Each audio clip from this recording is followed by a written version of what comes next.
it's the human race. It's easier to say something negative than to say something positive about something. So people will very quickly say things, but my message is then let them do it. At least you have to start somewhere. And yes, along the way there will be negative people around, but there will be a lot of positive people.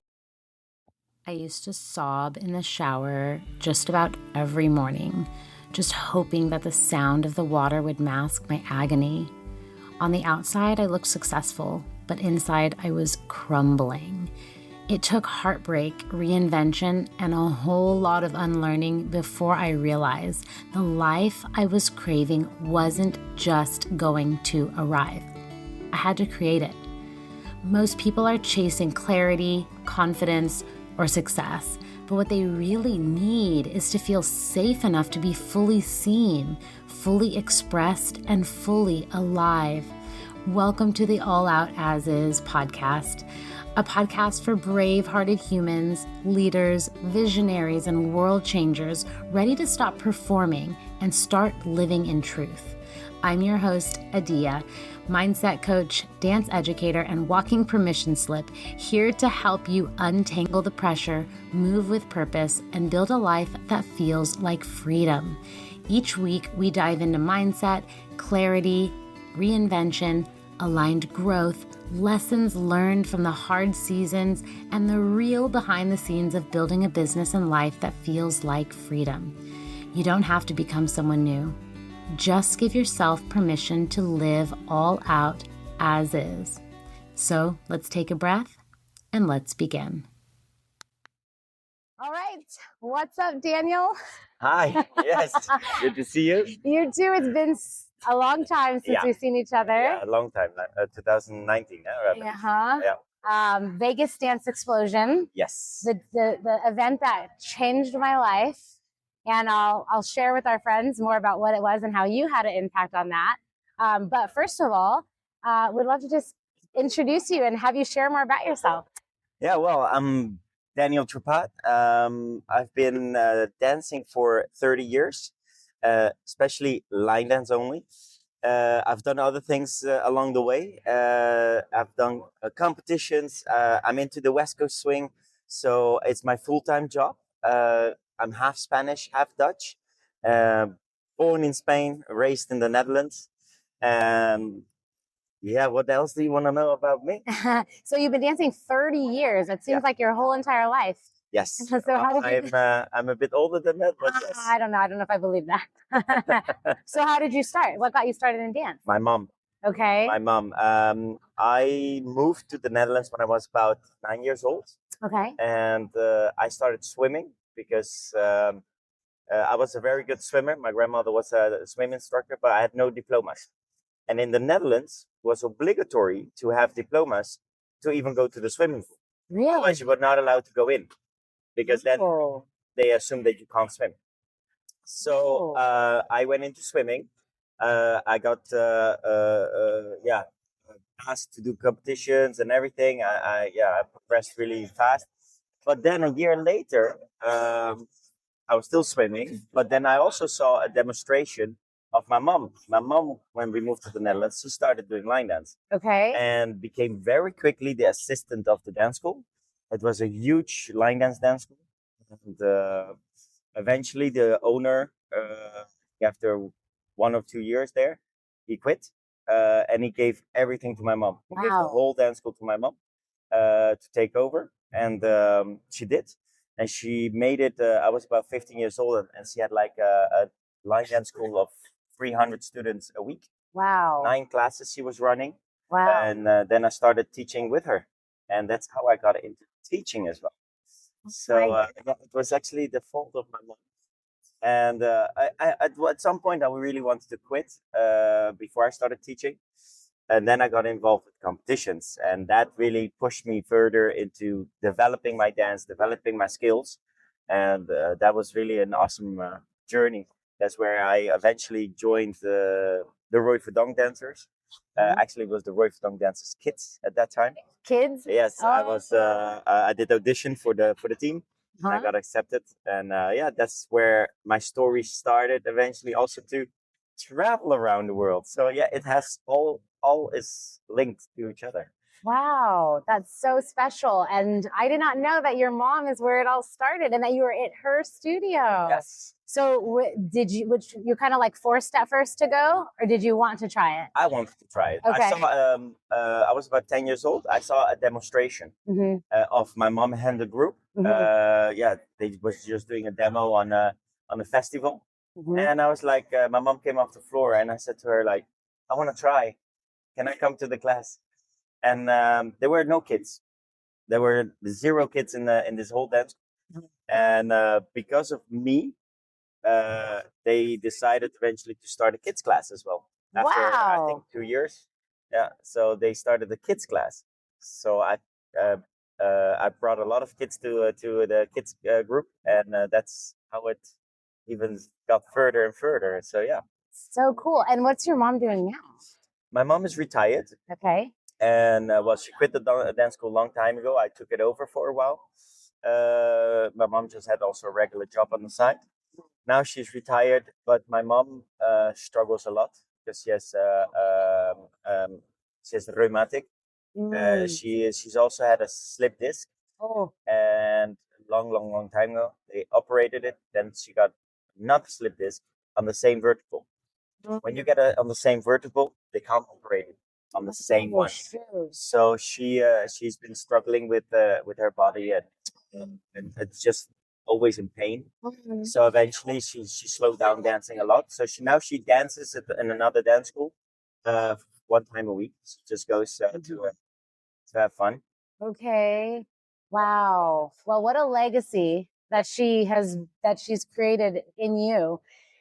And now here, 30 years later, you're like, I heard you say in a class, we're here in Italy and the Voghera Country Festival, and you told people that you had, or I heard that you had a whole bunch of world championships. I think maybe Sylvia announced it. Yeah, I got, in total, I'm 17 times world champion, but 14 times in line dance.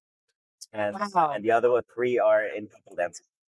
Oh my goodness! So you're a very qualified individual. You've got a lot of skill and technique. And I got 3 world titles in the highest level of line dance. Wow, amazing! And what's the organization that's through? Well, I danced in different organizations, from UCWDC to WCDF, and now Gold. Okay. Gold is now the main one, very huge. We have over 2,500 members. Wow. And we keep growing. We keep having more and more events. And I'm there. I'm the vice president at the moment. Okay. So I kind of gave up in the competition for line dance because it's a bit weird if you're the vice president and then compete.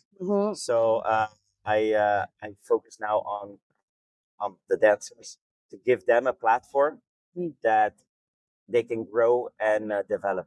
I love that. Okay, can you tell us a little bit more about Gold? Yeah, it's the global organization of line dance. Brilliant. And we organize competitions all around the world. It's actually individuals who want to be connected to Gold. They take on the job on offering an event where a Gold competition will be on.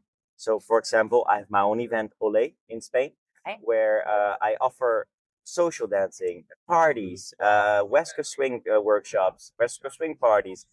And then on the side of it, we also offer a competition of Gold throughout the weekend. Okay, that sounds amazing. Yeah. And so you went from dancer to competitor to instructor, choreographer, started traveling the world. Yes. Tell us a little bit about that. It's been an incredible journey. I've been loving it. I wouldn't change my job. Almost happened, by the way, during COVID. We can come back later about that. Okay. It's been because of I started choreographing. I think my first choreography was 2003. 2003. Yes. What was it? It was a waltz, and I did 2 dances at the same time. The other one I don't remember, but the waltz was called "This Woman Needs." Okay. From Shideshi. I choreographed it for my mom actually, because she had a demonstration group, and she wanted to have a waltz and another dance. So she asked me, "Is that something you could do?" So I said, "I can try." So I started. That's how I started choreographing, and yeah, by but at that time I was already competing as well. Then I got into Roy Verdong's dance team after that, and he noted I kept choreographing, and he picked up one of the dances, and he started teaching it for me around the world. Oh, wow. Boom, shake, shake, Okay. and Happy People were like some of my choreos that he started teaching around the world, and I had the pleasure to choreograph Boom, Shake, Shake with him. Nice. So and he took me under his wing, and eventually said, "Come join me on weekends." So I was already in the team. So with the team, we traveled and competed, and then on top of it, he took me to social weekends and to first to perform with him, do like little shows with him, and then eventually said like, in 10 minutes I have a workshop. You do it.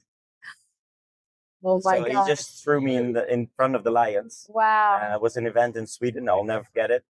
And he said, "Yeah, you choreographed this dance. It's great. Teach it."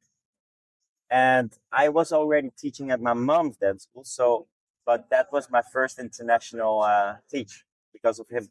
Wow. So yeah, and he helped me a lot to get where I am. Same as Darren Bailey. They really helped me a lot into getting where I am now. I love that. You know, I think it's so beautiful when people are willing to share their platform and share their knowledge. Yeah. Like for Roy to say, "Here, go teach it," like what that did and continued to do, like for even your career, is just like huge. Like, but there was a start, and it took someone being generous, Yes. someone being selfless in that moment, someone pushing you, and believing in you. Yeah. But he did it with many people. Jose Miguel. He did it to him. Pim van Grotel. He helped so many people to get that little step further, and eventually spread their wings and go their own ways. And that's what we all did. Eventually, we all eventually gave us that push, and we took it. Wow. Yeah. That's so neat. I didn't know all that. Yes. I love that. And Roy is so sweet. And one time I insulted him so bad unintentionally Oh. because I thought that Roy Hatsubroto was his son. Oh, really? Someone told me that at some point. They're like, "Yeah, big Roy, little Roy." Yes. And so I thought that he was his son. And one time I said it, and he's like, "How old do you think I am, Adia?" It was too funny. Yeah, but yeah, because they have kind of the same background at the sea. So yeah. So cool. Oh my goodness. So I'm curious, like what does dance do for you other than it being like a career? I'm curious, is there like, hey, tell me about that. It's a passion. The joy I get from, for example, teaching and sharing my knowledge or sharing my passion and transferring it into other people. And that gives me a lot of satisfaction. For me, that is the most important thing. When I go around, like the story that you told me, and like this, many stories, like Guillaume Richard. He told me that me and Rachel were his examples when he started dancing, and that we were like the ones that he wanted to be when on a later age, and he reached that level and beyond. Like, it's really amazing to inspire people, to transfer that to other people, to put a smile on people. That fills my heart. Yeah, I love that. And you never know when that smile that you put on their face goes so much further than what you just saw. It could be life changing. Yeah, like it was for me. Yes. So I went. So I think a lot of people have heard my story, but a lot of people haven't heard my story. And basically, I found line dancing when I was in a really deep depression. So it was a really rough time. I was really at the point of kind of hopelessness. Wasn't sure what tomorrow was going to look like, if there was going to be a tomorrow. And but I had fallen in love with country music. And so I walked into a country. I thought there must be some sort of dance that goes with this. And dance had always been something that was special to me. In fact, Dirty Dancing, Dancing with the Stars, like all the dance shows and movies were so special to me. And I'm like, one day, and it's still my dream to be on Dancing with the Stars. I don't know if it'll be I don't think it'll be a pro, but maybe as a star, I don't know. It's still my dream. But all that to say, when I saw line dancing, I was like, wow, this felt like a little bit of what I had always wanted. And so little by little, from May to July of 2017, I had started to really delve into the dance. But I was in the bars, which is amazing. And I love the bars in America.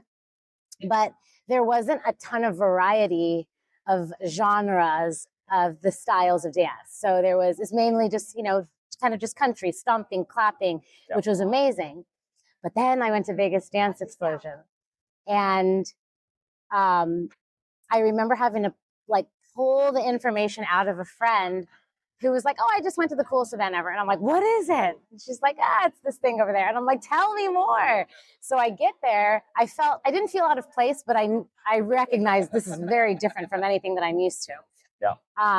And one of the very first dances I learned was your dance heart. And it's like what opened my world, that there was more to this line dance stuff than just what I had learned so far. Yeah. And there's the parts of the dance where you get into the pulsing part or the heartbeat part. I was like, you can do that? This feels like Dancing with the Stars. This feels like everything I'd ever dreamed of.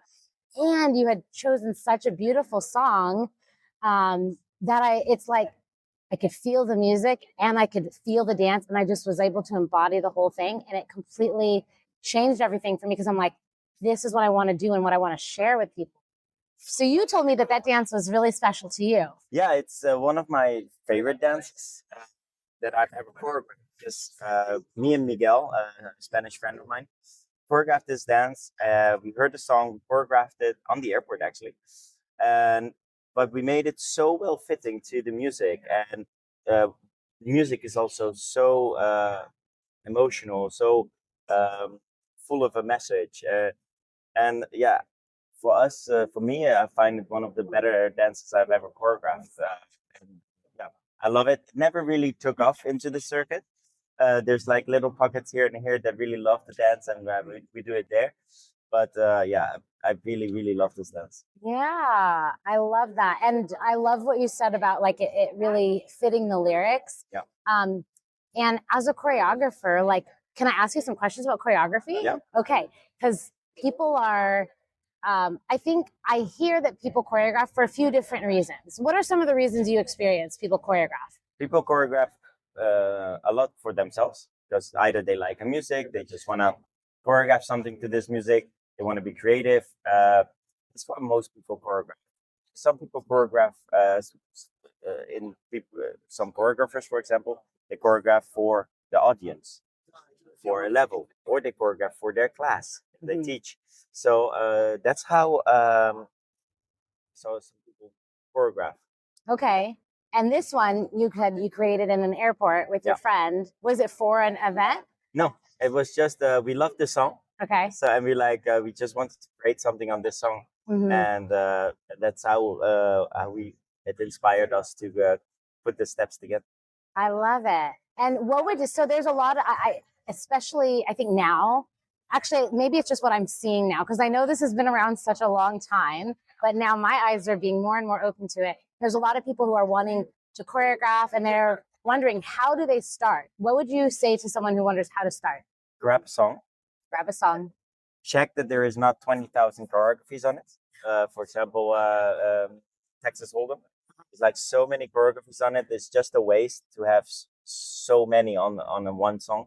So just check around. There's Kopknop, there's Line Dancer magazine of Line Dancer web, where you can actually check a lot of if there's a lot of choreos to it, and just choreograph something and do it for yourself first. Do it for the experience. Then publish it. Share it with people. Make sure that at least one dance school teaches it, so you can teach it to some people. It's a little group, so you can feel the feedback, what they think about your dance. Is it the same as you feel it? So when I first choreographed, I was totally afraid to share it with the people in my dance scene. Yeah. Because I would be in the back of the floor learning a dance, and people would be talking negatively about a dance. Oh, I don't like that part. This part is weird. And I'm like, I don't want anyone to say that about my dance. So what would you say to someone who has that kind of mindset? Let it go, because people will always have an opinion. That's human based. It's the human race. It's easier to say something negative than to say something positive about something. So people will very quickly say things, but my message is then let them do it. At least you have to start somewhere. And yes, along the way there will be negative people around, but there will be a lot of positive people. And pull yourself up on the positive. Yeah, on the negative. That's great advice. It really is. And I think in today's culture, at least in America, it's as if the dance doesn't make it, then they feel like it's like they're no good. I have many dancers that never made it. It's like a singer. Like you bring out many songs and you have one hit, and that one hit will put you on the map.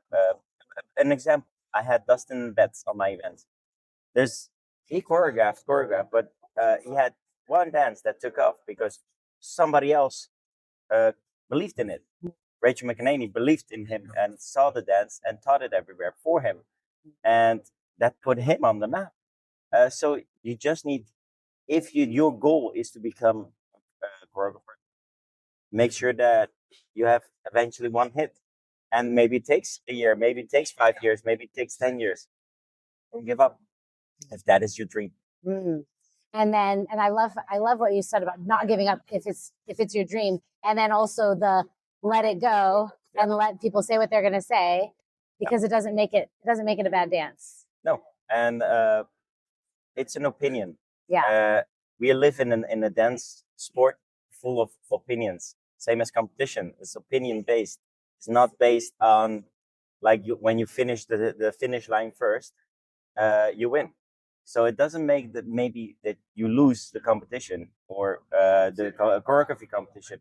Doesn't mean that your dance is bad or your dancing was bad. It means that somebody else was in somebody else's eyes better. Exactly. So you can't change somebody else's opinion. The only thing you can change is your dance ability, your skills. That you can change yourself. That is in your hands. I love that. Okay, I kind of want to touch on that for a minute, because we have so many competitors throughout the world, but specifically with this kind of new movement that we have right now in America with country events coming up. And it used to be that you do the dance good, you probably win. But now the level is increasing and increasing and increasing. So what do you say to the dancer who does have goals to be the best? Keep training. It's like keep improving your skills. From dance quality to dance techniques, the quality of dance is improving, like you said. That's true. That's everywhere. So the technique, if you have a specific style, motion, a cha-cha, a waltz, improve that technique. Nobody's perfect. So there's always something that you need to keep improving or train. The world champion Latin dancer many years ago was interviewed, and they asked him, "Did you train the basics?" And he said, "Every day." Because if I don't, I'd say that if I don't, if I cannot do the basics correctly, yes, or on a automatic pilot, I can't do the rest. So it's the foundation. Yeah. And my philosophy is like, the foundation is like a pyramid. The bigger the pyramid, the higher you can go and reach. If your basic or your foundation is here, and there's where you stop, the rest is fake. So arms, train your body, make sure that you can, if you do a competition, normally a music is about 2 minutes, 2-3 minutes, make sure you can last that long, at the full energy. At your full energy. So make sure that you train that, because is nothing worse that you give yourself all in the first minute. Then the judge that saw you then thinks amazing, first place. And then a next judge comes around, looks at the second minute. When you're tired, your energy is down, you are not good anymore. And then you get last place from that judge. And then you get a difference from 1 to 10. Mm-hmm. And then people ask themselves, how is that possible? The judges don't know what to look for. And then my question is always, did you dance the 2 minutes perfectly? From beginning till the end? Mm-hmm. Yeah. Wow. So yeah, for the dancers, just keep training, keep improving.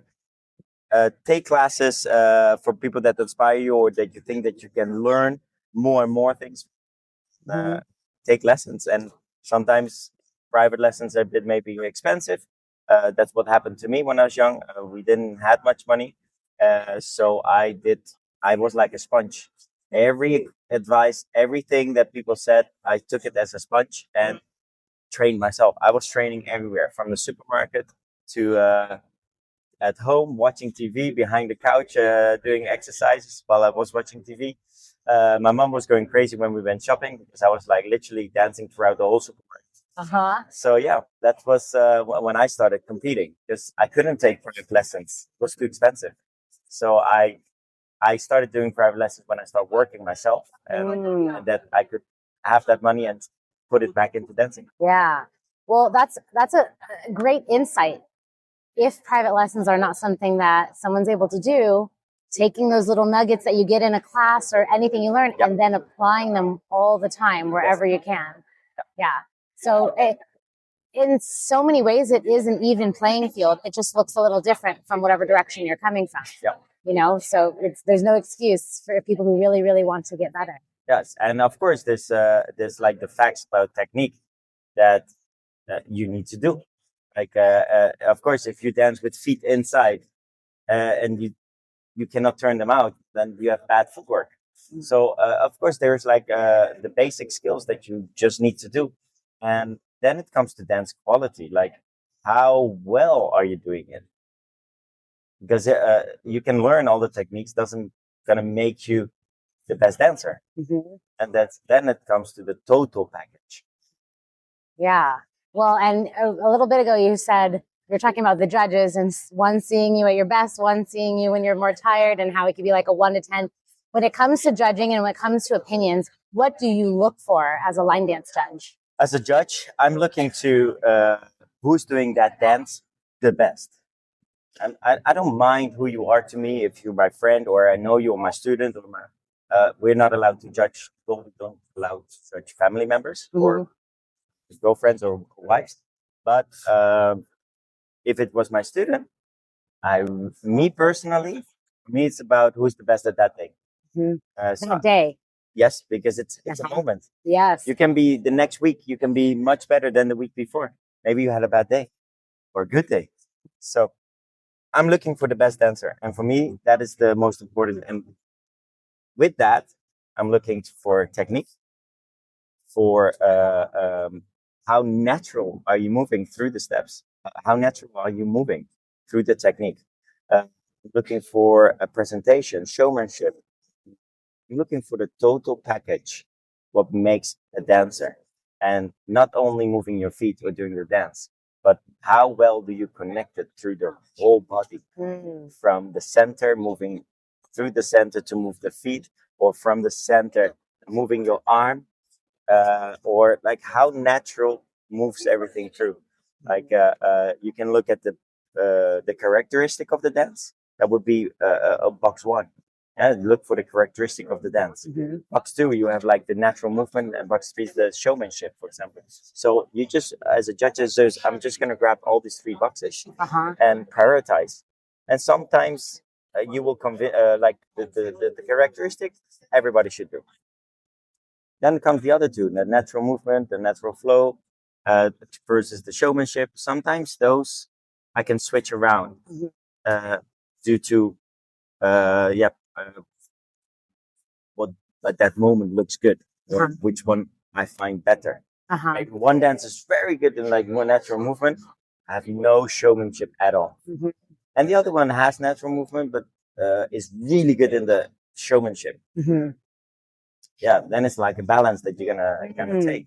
And when you say characteristic, do you mean like the steps? No, characteristic is, for example, if you have a cha-cha, what is the characteristic of a cha-cha is that you move your hips. Okay. That you have the foot position in the correct way, that you move through the center to create the cha-cha movement, to create your hips. Those is the characteristics. The walls to show rise and fall, to have swing and sway, to have drive through your steps. Those are the characteristic of a dance. That makes that dance that dance. It's the same as music. Yes, if music sounds with a ta ta ta ta ta ta, it will be disco swing. Yes, if it's like a funky, it determines what it is. So if I don't hear the music and I look at you dancing and I see a good characteristic of that dance, I know what motion you do. Then I can see what you're doing without hearing the music. Right. Okay. So it's not, it happens. Like people do, for example, a West Coast swing, but they make it so funky that it loses the characteristic of West Coast swing. And funky and West Coast swing are quite close sometimes. But another example, if I were to East Coast swing and polka, they're in the same branch in the pulse and the lilt section. But if I do an East Coast swing, I cannot show polka. It's not the same. It's, they're in the same branch, but they're not the same. I love that. And is that part of your judging criteria with gold? Yes. So what are there specific, those 3 boxes? Yes. Okay. It's Roy Verdonk had the window system. So you have 3 windows, and those are the 3 windows he uses as the guideline. So the first guideline we have to look for is the characteristic of the dance. Second will be the other 2. And then characteristic is number 1, and then the other 2 can kind of fluctuate it'll depend on the judge and what they like also. Because every judge has a baggage. Because in gold, you must be qualified. You need to do an exam. If you don't have knowledge, you won't be accepted into the program. If you cannot come to a competition, I can be a judge. No, that's not how it works. You need to be qualified, do a test, go through certain procedures, judge a couple of times as a mock judge, and then you might be accepted.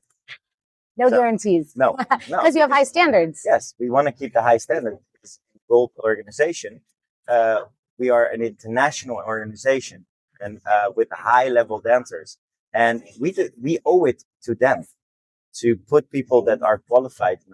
Yes, it's not fair to put my grandmother on the stand if she has no knowledge, or the mayor, or like. And we have national events as well for gold. There is where we have a bit more freedom. For example, also you can have 3 qualified judges, and 2 you can choose whoever you want. It can be the mayor or anything, because it's a national. When it comes to an international event, we owe it to the dancers. They train, they spend money, they spend time of their lives training for these competitions, and we owe it to them to give them the best platform possible. Yeah, I love that. And with a name like Gold, I mean, you have to live up to that name as well. Yeah. The name lives up to you. Yeah, so we've put the standard high, and that really shows. Yeah. So I have a couple more questions about that, but I wanted to go back a little bit to the judging. For you as a judge, yeah. Wow, these are flying so low. Is that low? Yeah, the back one is without the engine. The back one. So the first one was pulling the back. It was. Yeah. My goodness. So then it brings to a height, then it lets it go, and then it glides over. Oh, the air, really? and gradually will descend. Then what? Lands at so there's an airport or something? Probably there must be an airport nearby. Oh, interesting. Yeah. Okay, so let's see. So I was curious. What do you prefer as a judge when it comes to the other 2 boxes? Like, do you have one that tends to win out? No, I go with still. There's so many factors that play along, and it's a moment. If I have 20 dancers on the floor, we have 2 minutes. I have literally 12 seconds per person to determine how good you are. If I want to give everybody equal amount of time of my time, of course, like in the first minute, I already have my pre-selection done, and then second minute, I'm gonna look again to see if my pre-selection was good enough. And then I'm gonna because we do a group and rank in gold. Okay. So we group them. We have medals. Right. So gold with honors, gold graduate, silver lower ones as well, bronze. And then we put everybody in a box already, basically. So maybe I have 20 dancers and 10 are gold graduate or gold with honors. So maybe everybody is in that box, but then we're gonna group and then rank them. So if I have 10 in the gold graduate section or gold honors, then I'm gonna go 1 to 10 in it, and that's how we do it within 2 minutes. Wow. Yeah. That's amazing. So how many people do you tend to judge at a time? We have a maximum in the finals of 12. Okay. Yes. So mostly we have 10. But it's as an exception when there is 11 registered or 12, we make the exception to go up to 12 in a final. But when it comes to 13 people registered to the division, then we have prelims. Okay. And we start having the prelim sections. And then you will have to dance twice. So you will do your dance. If you go to finals, we'll dance again. Okay. And then if you had, let's say 13, 14, and that's a prelim, now are you taking only 6 or 7 to finals? Yeah. So then, for example, for the first round, it will be for the finals, will be the first 5, and then the second time will be the second 5. So and then that's how we divide it and get them into the finals. Yeah. Yeah, that sounds awesome. I love that tip about how to judge a bunch of people in just a few. You had mentioned the number 20. That's how I do it. Of course, every judge will have their system because, like we talked before, every judge has their package and their knowledge and their ways. So some people will start from the right and judge them like this and go row by row. Some judges will start at the other side. Some judges will go randomly. I personally, I do a scan. You will see me doing this the first 10, 20 seconds. They start dancing. I go scanning. And then I can kind of already tell who jumps a bit out. You have like not always. Sometimes it's really, especially with the kids, they're so close to each other. Yeah, it's crazy. One does this correct, one does this correct. Yeah, where are you going to go for it? The balance scale as a judge. So you're constantly working the balance scale as a judge. But I'm going to scan, and then I'm going to group them. Then I go again, okay, group. Okay, group. So now I have them in my sections where I think they belong. So I find you a gold graduate dancer. That's the highest I can give you. Goodness. Yes. So for me, gold graduate means you're too good for this division. I would like you as a judge to move up. Gold with honors for me means like you do pretty good, very good. You are on the way to perfection in this level and this age. So I also look to age, and you cannot judge a 70-year-old the same way as a 20-year-old. So for me, it's very important that I divide that. Plus, on top of it, which level they dance. And then in gold, in your organization, are those divided naturally? Yes. We have level-wise, we have starter, newcomer, novice, intermediate, advanced, star level. And then we have in the ages, we with the under the 20, we have like a more division age divisions. But from 20 up, we have everything goes by 10 years. Okay. So if you're 40, you will not dance against only by choice. If you want, you can. Oh, you can. You can drop down if you want. You don't have to because you have the age to be in that division. Okay, that's awesome. And what about male, female? We separate them. Yeah. Okay. So males will dance against male, female will dance against female. Because in a way, like a woman will dress up, have all these dresses. Is a man normally will not do that. So not that it's not allowed, but yeah, we have made that division between male and female. Not in couple dancing or in pro-am. So we were one of the first organizations believing in that you can be a male doing following and a female doing leading. So we came gender free in our couple and pro-am section and partner section. That's important. I like how you phrase that, gender free.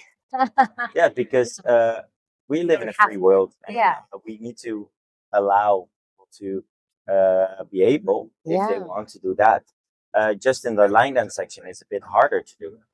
Even if we would like to do it, but it makes it much harder to judge as well. Because genetically, the presence is different. How you present yourself on the floor. So it's really it's a sensitive topic as well.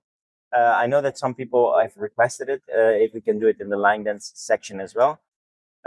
Also because it will give the male way more competition against. So we have done it for we have a division called freestyle, where we offer 3 dances, and there we have done it. We gave the platform already there to be against each other. Okay. So yeah, slowly, maybe in the future, we never know. Yeah. But for now, this is how we do it in gold. Yeah, I love that. I found that when I first started creating competitions, everyone was together at first. It was just co-ed.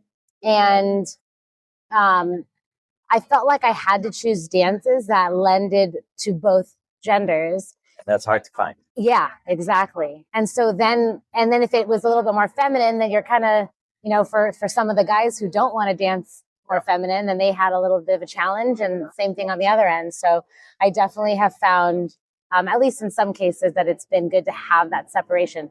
And you let, the men dance the way the men want to dance, and the women dance the way the women want to dance. Yes, it's a totally different energy too. Yeah, definitely. So, and then it's going to come to the judge preference, if they like what you're showing. Okay, so not super politically controversial, but I'm curious about tricks, flips, things like that. So where do gold stand, or where does Daniel stand? Well, in gold, we have rules for this. So one of the we have movement limitation. So you can get penalized if you break those. One of the movement limitations is, for example, no acrobatics. So, but now it comes. If you do an acrobatic, but me as a judge thinks, I don't think this is an acrobatic for me, I don't penalize it. But my neighbor, maybe my next judge, would say, that's an acrobatic to me. So they will penalize it. So it's to the judge discretion how to, because it's very difficult to define what is an acrobatic. Like for me, for example, if I do a cartwheel, that's for me not an acrobatic. But I do a backflip, for me that will be an acrobatic. So it really defines where in the rules we have the rules, but there's a gray area. Interesting. Where we have the judge discretion. For example, because it's very difficult. If you want to define everything, you need a rules book like this. We don't want to have a rules book like this. It's too much. Rules is to have structure, but also to give a sense of direction. But yeah, if you as a dancer will be on the gray area, then be aware that you might get penalized. If you're pushing the rules or you go in the gray area, you might push one of those judges to penalize you. So either play safe or you take that risk. I was the dancer always when I competed. I took the risk. Yeah. I was like, let's push the rules. And if I get penalized along the way, then I get penalized. But certain rules, when I was in my peak of competitions, got changed because of me. Because of me, Jose, and Pim. Because we were like the 3 pushing the rules many times. So yeah. It's I'm not encouraging to do that, but it's what we did. And because we if we get penalized, we would not cry about it. Mm-hmm. And this is what happens sometimes. People get penalized and then they go like, oh, I'm like, you took the risk. Like, if you take the risk, expect it, you might, yeah, but I didn't get penalized the whole year through. Yeah, maybe you had judges that didn't mind that. Or maybe they did penalize you, they just marked you down. But it wasn't enough to take you out. Yeah. So, so what are your, that's actually super helpful, because that's something that I run into a lot is like, are flips allowed? Are they not? Yeah. I like utilizing acrobatics because there's such a big range of what acrobatics could be. Yes. People are like, well, if to say there's no acrobatics for me would even mean like, okay, a split could potentially be acrobatics. A cartwheel. Yeah. For me, a split not. Like for me, a split is a split. Mm-hmm. You can say you're not allowed to sit except doing a split. That's what we do. Okay. So they're not allowed to sit on the floor. Because then you become, except for example in divisions like showcase or medleys. The medleys is more free. But like in the normal line dance division, we don't allow you to sit or lay down. Because then you become a danger on the floor for other dancers.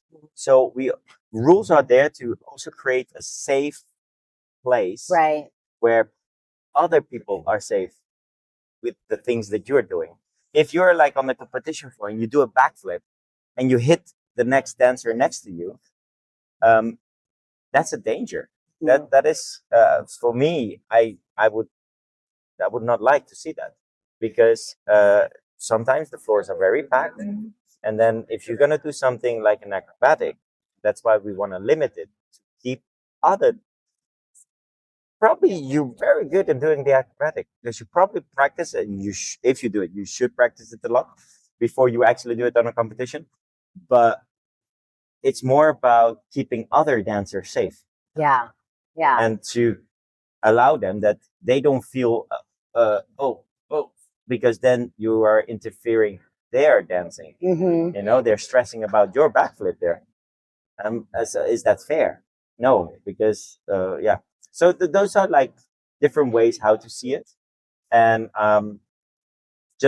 we created rules to keep other dancers safe, and also yourself.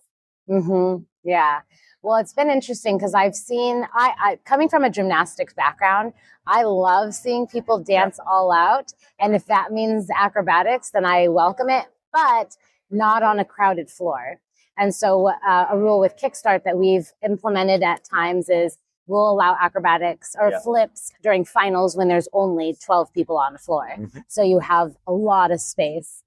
But it's still a risk. But I see it as a similar risk as doing lifts in partner dance. Yeah. But then also there's ways how to limit that. Mm-hmm. Like go through our rules book in gold. Like just scroll along through it. Like for example, with couple dancing, in the lower divisions, you're allowed to do lifts in showcase, for example. We have showcase in stars, and we have showcase in below stars as well. In showcase, there's much more things allowed. Yeah. But for example, if I'm in a lower level, I'm allowed to lift up to my hip level. Okay. Waist level, basically. One body part needs to be below my waist. If it's a hand, if it's a foot, some body part needs to be below my waist. So I can lift here, but then the leg needs to be underneath my waist. Mm-hmm. That is in the lower level. If you go into the star level, we say one body part needs to be below the shoulder. So because if you're in the star level, you are already achieved way more experience. Mm-hmm. You have way more experience on the dance floor to be able. And accidents can always happen. Yeah. We have to be aware if we're doing a sport. In sports, accidents can always happen. Mm-hmm. Yes, but we need to limit the possibilities of risks, and that you do with rules like this. Mm-hmm. Yeah, I love that. I'll have to take a look through your rule book and see. Based on 30 years plus of experience. But it's not only created by me. Mhm. We created it with a whole team, but that we have over 100 years of experience together. So it's and of course there will always be loopholes in rules because we didn't think about this, and a dancer pushes it, and then like, oh, we need to create a rule for that. So yeah, we keep improving the rules book. But yeah, you should and compete in gold with us. Ah! Maybe. I'll be bronze, which is still a beautiful color. No, I love it. You can start a newcomer if you want. Yeah. Novice. Love. We have a free entrance up to intermediate. Okay. Oh, that's neat. Yes. So we have People a point. started. Yeah, we have a point system, but people are free to start up to intermediate. Got it. Got it. Okay. So they could start in intermediate, Yeah. or they could start novice or newcomer. Yeah. Got Starter. Or start. Oh, there's starter. Yeah, we have starter. Starter, newcomer, Yeah. novice, intermediate, Yes. So and then and advanced. advanced, you need to qualify. You need to get a certain amount of points in showcase. No, in only the classic line dance division. Then, if you get to advanced, you want to go to stars. You need to do showcase and the classic line dance division.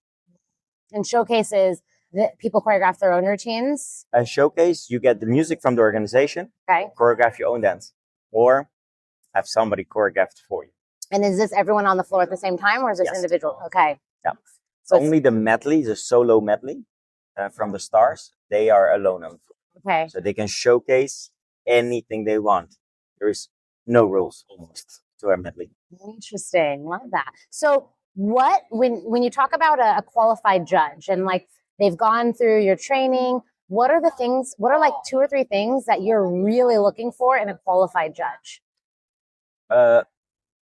Don't take don't for me it's very important that you are, as a judge, you have integrity and that you are honest, and not like, oh, this person took a class from me, I'll place them higher, so they I know him. So don't, as a judge, you're gonna look for who's the best at that moment, not who was the best the last competition, who is the best now, because that can change. Maybe the other ones trained more. And be honest. That's for me the most important thing as a judge. And yes, we don't see the same thing, because if we would judge at the same time, we don't look at the dancer at the same time. So maybe you looked to a very good moment and I looked at the shit moment. So our scores will be different. Mm-hmm. Then comes baggage, what the history of your training and everything you're taking with you in your judging as well. So judging is very objective. It's not like what I said before. As a race, you cross the finish line, you win. If you're the first, you're the first. Yes, there's no doubt. Yes, football. If you score, you score. It's clear. Yeah, black and white. Yeah. Mm-hmm. Dancing is not black and white. Right. And that's something that a lot of people need to realize, that you cannot blame the judges. You cannot start blaming the competition, your competitors. Blame yourself. Mm-hmm. You didn't show those judges what they wanted to see. Mm-hmm. Mm-hmm. So how do you actually quantify or qualify that someone is being? So when you're looking for a judge, we have in our scoring system, and our scorers, they can flag you. Like if they believe that you're, or when your scores are constantly so different than the rest, always different than the rest, you get flagged as in the scoring system. Then the judge education board is going to come and talk to you. But they did it to me once. It was one competition. I was totally off from the other judges. But then they came to me and asked for explanation. How is that possible? Normally does not happen in other competitions. And they showed me the videos.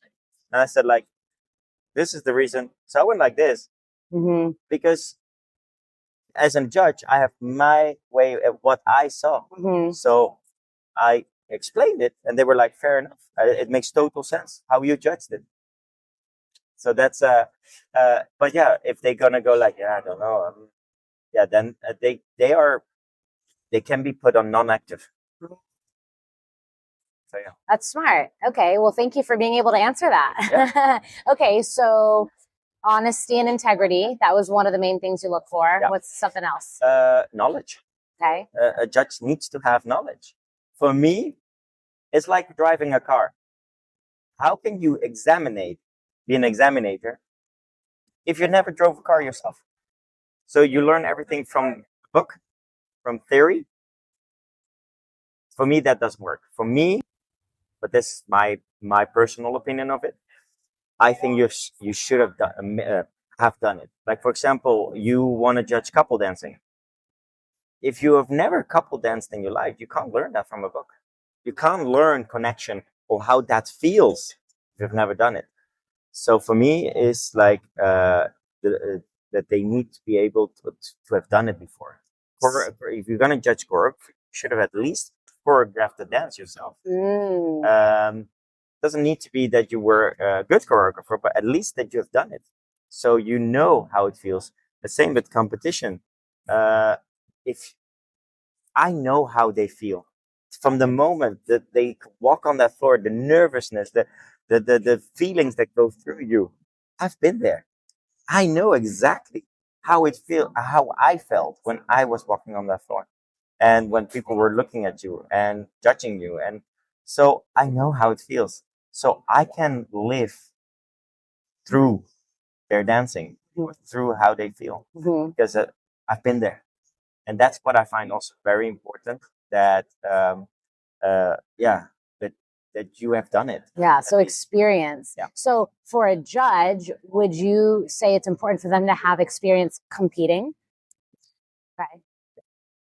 You will never know how it feels to be on that floor if you've never done it. So you will never understand them fully, how they are feeling at that point. Or so for me, yes, it's important that you've done it. It's what I said before. Drive a car. You can't be a Formula One driver or teacher if you've never done it. Yeah. So for line dance specifically, would you want them to have competed line dance, like specifically, like in those kind of genres or styles? Yeah. Let's put it differently. I'm a couple dancer. Okay. Yes. I've only done West Coast swing in my entire life, for example. I could judge other dances of couple dancing. I would understand it, but would I totally understand if I've never done it? No, because you don't know the technique. You don't know where certain things will come from as a lead and follow movements. So you will see the connection because that's what you know from your dance. So you will take that show of your package. That yes, but would they be able to judge a line dance competition? Yes, they are able. Would they be good at it? Probably not, because it's different. As a solo dancer, you have way more freedom than as a couple dancer. Same the other way around. If you're a line dancer, solo dancer, you're going to judge couple dancing. Yes, you have dance knowledge. Doesn't mean that you don't have it. You have dance knowledge, but it's more about you've never felt it. You never had a partner in your hand. You don't know how it feels and how a partner can interfere my dancing and the other way around. Right. And how about connection? Like if I move only my arm, is that connection? No, I moved my arm. I didn't move through my center. So all of that, I think it's very important for a judge to know. So I think you're a better judge. I'm not saying you're never going to be a good judge, but you will be a better judge if you've done it yourself. And it sounds like it doesn't even necessarily mean you have to have competed at a super high level. No, because for example, you can be a very good having the knowledge here, but you just can't do it yourself. Or so you can be, for example, a very, very good teacher, but just your dancing skills are not there. But you are very good in transmitting it. You have the knowledge of it. That makes you also good. Yeah. I use the example of like the Olympian coach. I'm like, the Olympic coaches rarely are Olympians themselves, but they're coaching, these powerhouse gymnasts on a beam. Yes. And it'll be a man. And he's they don't even have the beam as part of their apparatuses that, at least that they didn't used to. So I haven't watched it in a while, but yeah. No, but like, that's true. So that's the other side of the medal. That could make you a good judge as well. So being a very, very good teacher with the knowledge. Mm-hmm. So, but still, for me, certain like line dance, yes, but like showcase, stars medley. If you've not done it, it's very hard to like know what comes, like the training that comes along with it, and the feelings of it. It's really hard to learn that from a book. So I think it sounds pretty obvious, but I'm going to ask you to just maybe reframe it even a little bit. What would you say to the entrepreneurial spirited dancers who are wanting to do competitions and wanting or start their own competitions and events, but they don't necessarily have judges who are qualified to keep the level of the dance high? Either join an organization that offers all of that. For example, Gold. I talk about Gold. Absolutely. That's where. But there's other organizations, of course. Connect yourself with that first. Especially if you're an entrepreneur that have your own event and you want to have competition. And I know in America it's a bit different than in Europe, because you have the bars, and the bar world of that is totally different as well. Because everybody's just doing competitions, and it's very hard to monitor till you will have a circuit, an organization where people can join, the bars can join and everything. Then it can be monitored better, and that's when also for judges can come. So I'm not saying you cannot organize something or you cannot organize a competition, but if you want to do it the better way, connect yourself to an organization. That's smart. Okay, so you said number one thing you're looking for is honesty and integrity. Number two, knowledge. Would there be a third main thing that you're looking for in judges? Those would be really the two main for me. A third one, can't really think now really quickly. One's really specific one. Okay. Yeah. Okay, so those are the two biggest ones. So you go through training, you learn, you do mock judging, and I would assume during that mock judging, people are able to see where their scores are lining up with other judges. The judge education board, they will revalue your scores. Okay. And they either will talk to you or. Okay, cool. I love that. Yeah. Or the contest coordinator will check your scores, and at the end of the competition will reevaluate it with you. So it's either the contest coordinator or the judge education board that will have that contact with you about it. So very cool. Yeah. And is there anything else you want to say about Gold? I'm so excited about this for you, and this is totally a platform to share about it, because our dream when we started Gold with the founding members is that we want to put a platform for the dancers. That's why it's by dancers for dancers, and that's our motto. And for us, it's really, really important that we create this platform and that we can expand.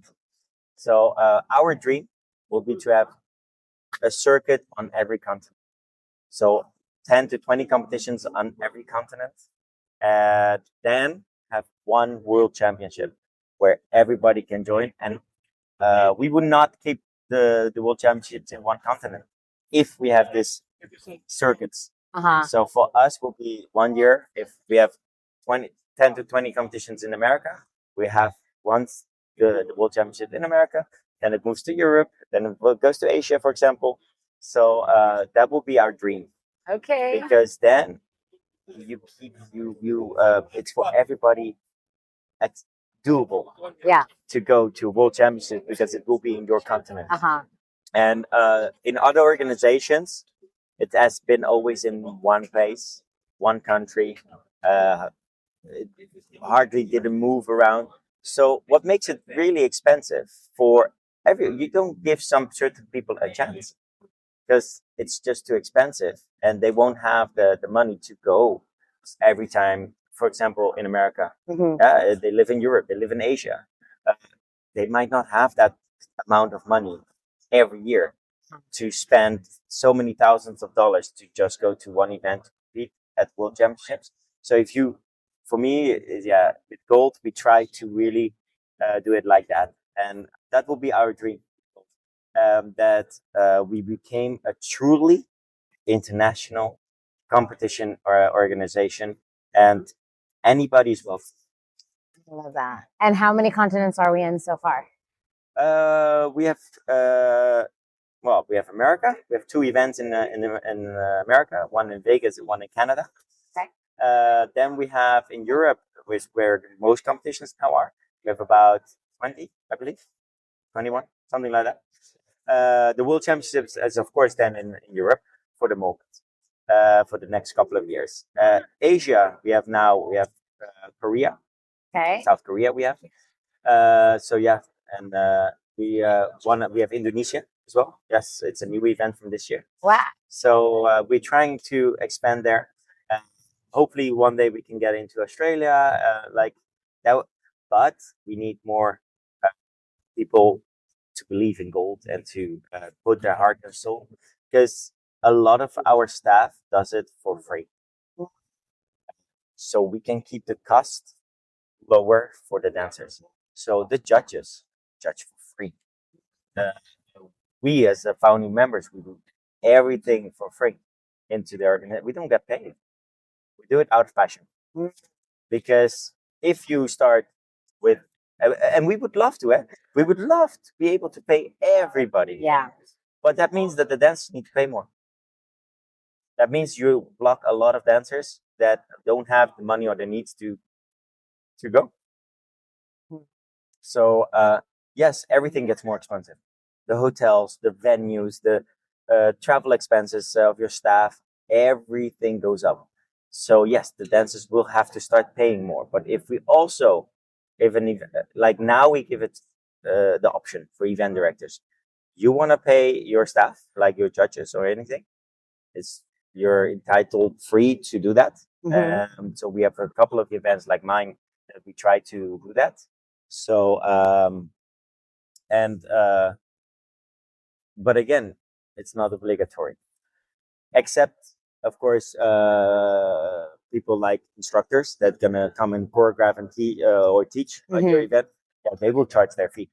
So then it's up to you as an event director. Do you invite them? Yes or no? Yeah. Well, I think there's a great heart behind that, because yes, we would definitely all like to be making millions doing events.